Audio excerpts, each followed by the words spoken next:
नमस्कार, संसद टीवी के कल्चरल राउंडअप इंद्रधनुषी संस्कृति में आपका स्वागत है। मैं हूँ प्रियंबरा। हर रंग की अपनी भाषा होती है और हर कलाकार उसका इस्तेमाल कर अपने पसंद की कहानी लिखता है। बीते दिनों दिल्ली के द स्टेनलेस गैलरी में एक चित्र प्रदर्शनी का आयोजन किया गया। आज कला दर्शन में आइए देखते हैं इसी पर आधारित एक report.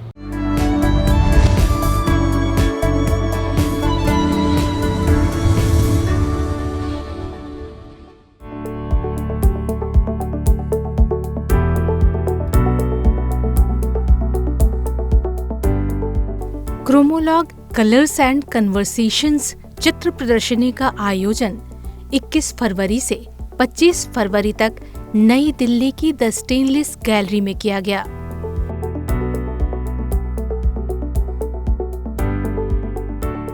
The art exchange project के तहत आयोजित यह 7वीं सामूहिक प्रदर्शनी थी और इसमें 15 कलाकारों के 100 से ज्यादा कार्यों को प्रदर्शित किया गया था।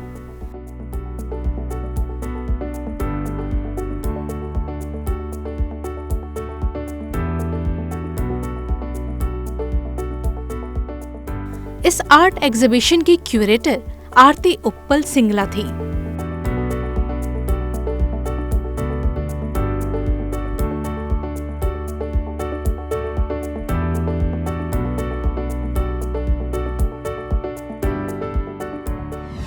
मैं एक आर्टिस्ट हूँ, एक क्यूरेटर हूँ और एक आर्ट कम्युनिटी चलाती हूँ दिल्ली एनसीआर में द आर्ट एक्सचेंज प्रोजेक्ट के नाम से।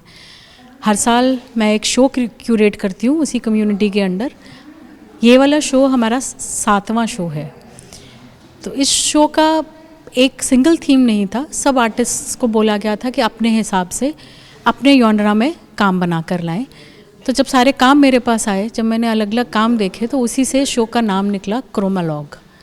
क्रोमोलॉग 2 शब्दों का जोड़ है, क्रोमा कलर और डायलॉग और which is a conversation. So it's chromolog colour and conversations.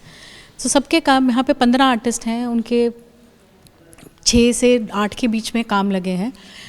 Her artist का काम उनके अपने जॉनरा में है, अपने स्टाइल में है। कुछ बहुत कलरफुल काम है, कुछ सिर्फ ब्लैक एंड वाइट हैं, एब्स्ट्रैक्ट्स हैं, फ्लोरल्स हैं, रियलिस्टिक काम हैं। तो there is a whole wide variety of works which are in this exhibition.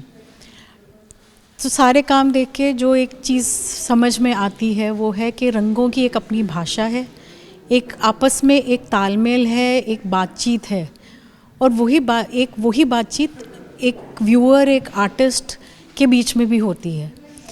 और कलर, रंग हमारे लिए क्या मतलब रखते हैं, हमें क्या महसूस कराते हैं, वो बहुत चीज़ों पर निर्भर रहता है। हमारी सोच, हमारी परवरिश, हमारा कल्चर, हर चीज़ कलर को इफ़ेक्ट करती है और हम उनसे इफ़ेक्ट होते हैं। तो एक कांस्टेंट कॉन्वर्सेशन है जो कि रंगों और एक चित्रकार और उसको देखने वालों के बीच में चलती रहती है। गैलरी में प्रवेश के साथ ही नजर पड़ी प्रगति गुप्ता की कलाकृतियों पर। टैंगलिंग शैली की ये चित्र खास तौर पर पॉज 1 एकदम सजीव लगे। नन्हे नन्हे पिल्लों की आंखों की चमक और चेहरे के भाव दर्शकों को उनके करीब जाने के लिए मजबूर कर रहे थे। वहीं ट्रैवल सीरीज में भी उनका बेहतरीन काम नजर आया।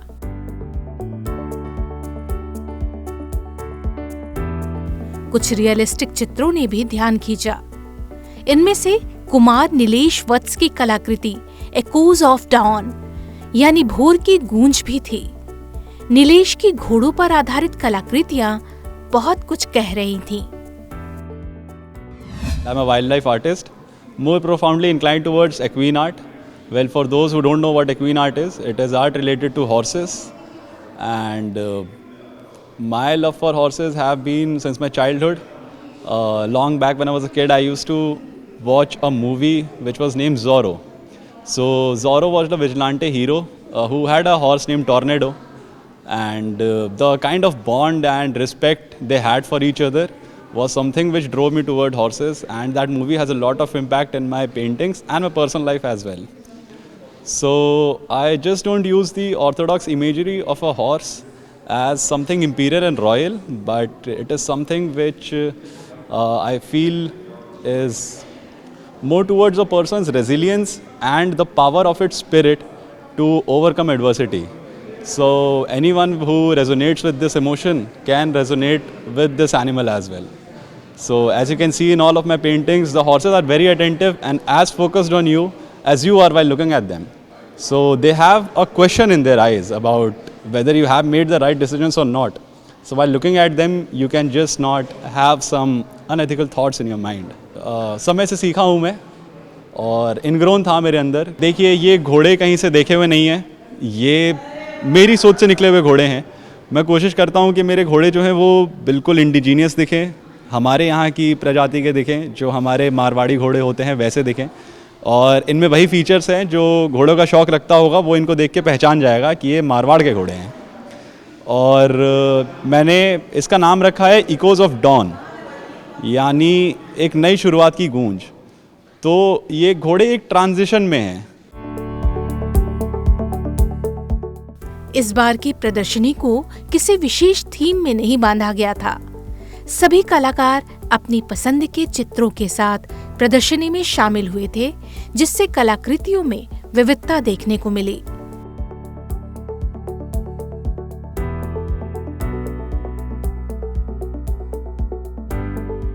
प्रदर्शनी में शामिल चित्रों में विभिन्न माध्यमों और शैलियों की कलाकृतियां शामिल थीं. पोर्टल ऑफ पीस थीम के तहत आर्ट थेरेपिस्ट हिमानी पसरीचा ने अपनी कलाकृतियों को सजाया था. जीवन चक्र को अपनी पेंटिंग का आधार बनाते हुए उन्होंने अनेक चित्रों को प्रदर्शित किया था. मैं एक being artistic by Himani studio run करती हूँ, जहाँ पर मैं सभी एज ग्रुप की हॉबी क्लासेस लेती हूँ. हमारे यहाँ टॉडलर से लेके सीनियर सिटीज़न तक आते हैं. और मैं एक फुल टाइम आर्टिस्ट हूँ, जिसे 15 साल हो गए हैं इस फील्ड में. और मैं साथ ही में एक आर्ट थेरेपिस्ट भी हूँ. तो मैं लोगों की मदद करती हूँ कि किस तरह आर्ट के थ्रू वो अपने आप को हील कर सकते हैं. तो यही मेरा काम है. और आर्ट के जो मेरी लाइफ है, this is more about art. तो उसी तरह का मैं काम करती हूँ. मेरी अगर आर्ट पीसेस अगर आप देखेंगे तो सबसे पहले चीज़ आप देखेंगे कि वो एक सर्कुलर शेप में है. उसका एक पर्टिकुलर रीज़न है सर्कल शेप में होने का, बिकॉज़ ये सर्कल ऑफ लाइफ है कि हमारे जो जीवन है उसका चक्र है. तो इसीलिए मैंने सर्कल कैनवसेस चूज़ किए. अगर मैं इस पीस की बात करूं तो this is portal of piece.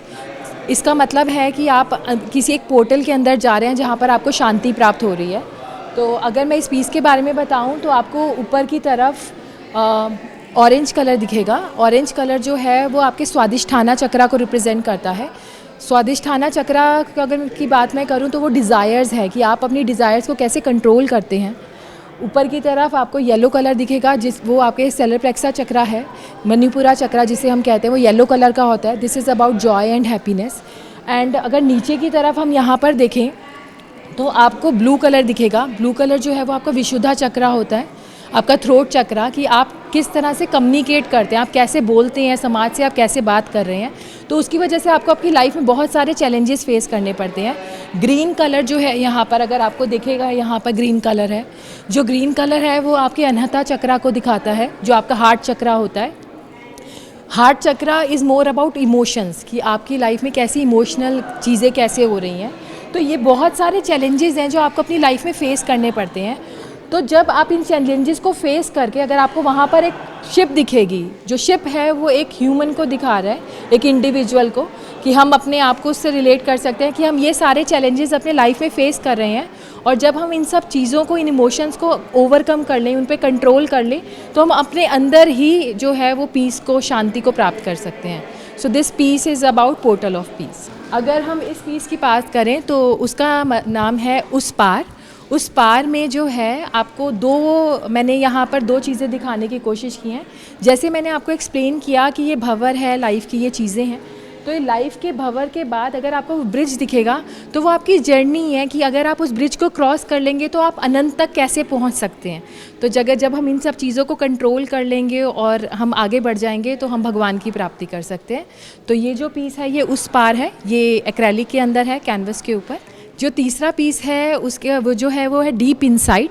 वहाँ पर आपको एक लाइट हाउस दिखेगा जो भंवर और मैंने आपको कलर थ्योरी बताई है वो आप अभी जानते ही हैं। तो डीप इनसाइड का मतलब है कि आप इन सब चैलेंजेस को फेस करने के बाद भी, जैसे एक लाइट हाउस खड़ा रहता है, उसको कोई फ़र्क नहीं पड़ता कि मेरी लाइफ में अब क्या हो रहा है, लेकिन मैं अंदर से बहुत स्ट्रॉन्ग हूँ, मेरे में बहुत पावर है और मुझे उस चीज़ों से कोई फ़र्क नहीं पड़ता। तो जो लाइट हाउस है वो डिपिक्ट कर रहा है कि हम अंदर से ही स्ट्रॉन्ग हैं और अपने अंदर ही हमारे में भी बहुत कुछ है। मिक्स्ड मीडिया तकनीक से बनाए गए चित्रों ने इस प्रदर्शनी को और समृद्ध किया। 3D आर्टिस्ट बबीता वर्मा ने अलग अलग देशों की सभ्यता और संस्कृति को अपनी कल्पना के कैनवास पर बखूबी उकेरा। I deal in 3D art. I make 3D art, and it is influenced by different cultures of different countries. The theme today is civilizations. So it is from African, from Egyptian, and different countries. They influence my artwork. First is African masks. It is a general African art जो dots से बनता है. So that is what I have depicted, but with a very different background. I wanted some very irregular background for it and very vibrant colors, so that these paintings are decorative for the house. So it's I use very bright colors in my paintings. Second is Aswan. Aswan is a place in Egypt, so the theme is Egypt, and Egypt has a very peculiar flower that is used in their artwork and in their jewelry and everywhere in the Egyptian scene. So that is what I have portrayed here, but it is my conceptualization of Egyptian art. That's how. Third is Elysian Fields. In Greek mythology, Elysian Fields is for heaven. So this is a garden or heaven, you could say, from Greek mythology. The last is Savannah, and these are the zebras from the savannah, from the African wildlife, and they have been done in clay and rose gold leaf. That's what it is like. I get very fascinated with these animals like zebra and giraffe and all, so that's why the portrayal. प्रदर्शनी में शामिल सभी कलाकारों की कलाकृतियां दर्शकों के साथ संवाद स्थापित कर पाने में सफल रहीं। माधव भारद्वाज, निकिता गंभीर, श्रावणी डांग, सुजाता खन्ना, साक्षी बजाज, विनी सिंह, कृपाल माथुर, खुशरू कल्याणवाला और सुशील भसीन ने अपनी कल्पना को कैनवास पर बखूबी उकेरा था।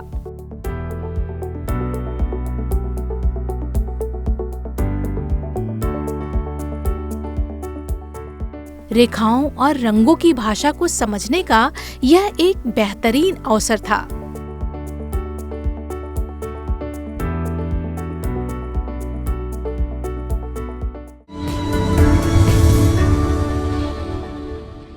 झूमर या झूमर नृत्य इन दिनों चर्चा में है।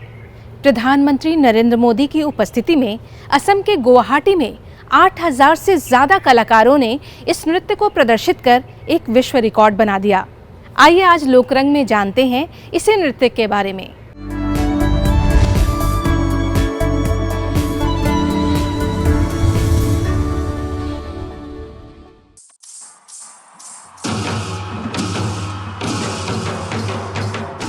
प्रधानमंत्री नरेंद्र मोदी ने 22 फरवरी को असम के गुवाहाटी में मेगा झूमर कार्यक्रम झूमर बिनंदनी 2025 में भाग लिया।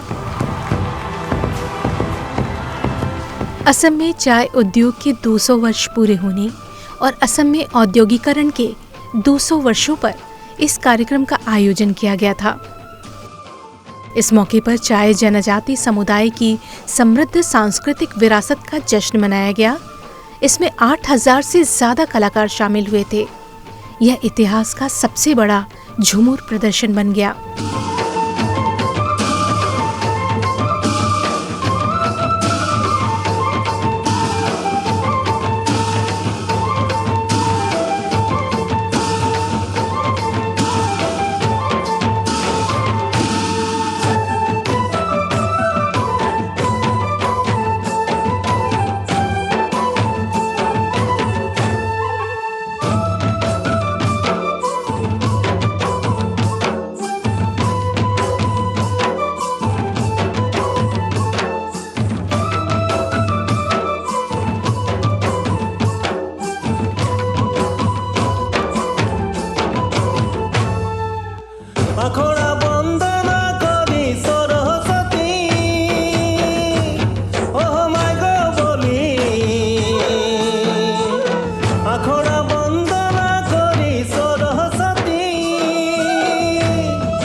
ढोल बाजे मांदेर बाजे बाजे जोड़ा नगरा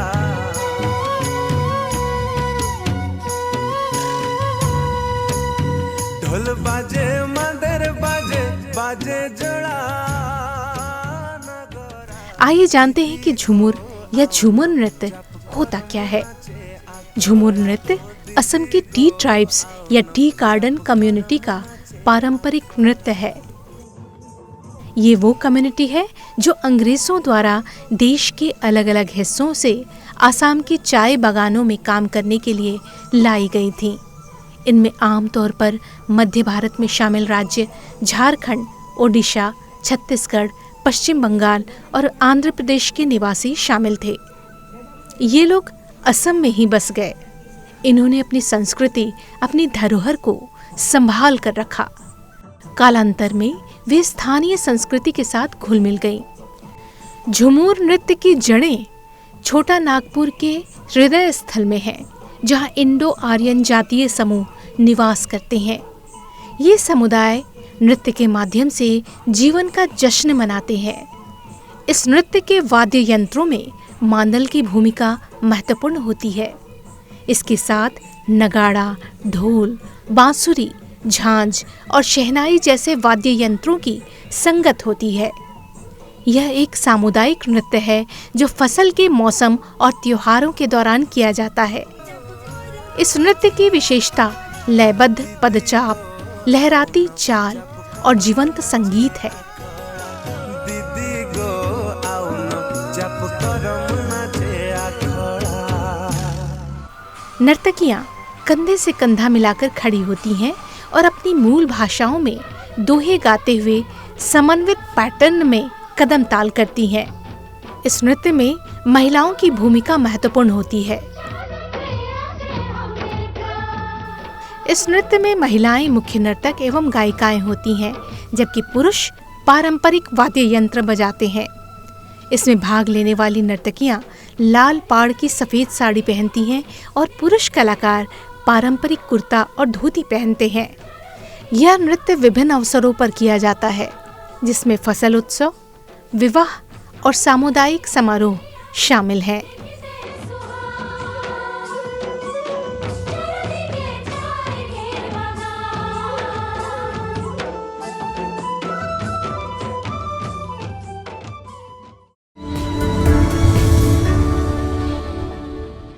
संसद टीवी के कल्चरल राउंडअप इंद्रधनुषीय संस्कृति में आज सिर्फ इतना ही। अगले अंक में फिर होगी मुलाकात। नमस्कार।